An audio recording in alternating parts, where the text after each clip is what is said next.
Hello! This video will teach you the many ways you can use calendars in Notion to keep track of events, deadlines, schedules, and more. In Notion, calendars are databases that allow you to organize information by date. As an example, here's a content calendar for a company's blog. Every item you see on the calendar here is a post. You could use the calendar to show deadlines for posts by putting them on those dates, or to show which dates you plan to be working on a post. To add an item to a calendar, hover over the day you want to add it to and click the plus sign. To extend an item over more than one day, click and drag its edges to cover that date range. Each item on your calendar can be opened as its own Notion page, where you can add all the information you want, like properties denoting who is working on the post in question, or what type of media the post is, so for example, podcast or blog. You could also use the body of the page to collect all your research, interview recordings, or even full drafts of what you want to write. When you view an item as a page, you'll see properties at the top, where you can also edit them. Properties are pieces of information about each entry in your calendar. Notion lets you work with many different types of properties, like dates, people, single select menus, multi-select menus, numbers, text, and more. To add a new one, go to Properties and click Add a Property. You'll be prompted to choose the type of property you want and give it a name.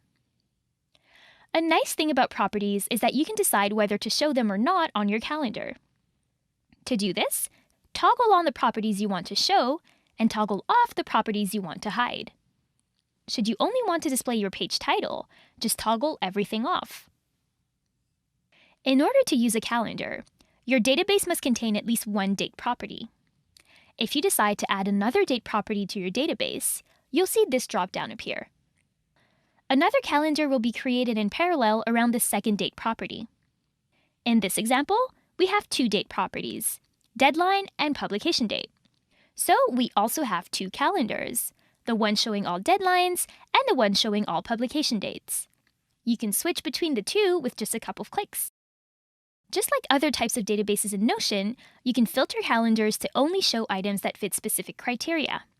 So for example, you can click Filter at the top and specify that you only want to see posts assigned to Alex.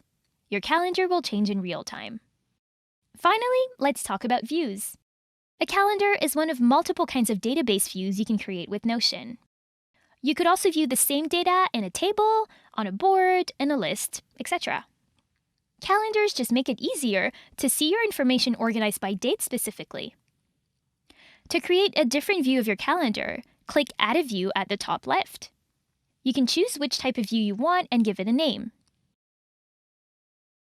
You can also create views showing different filters applied to your calendar.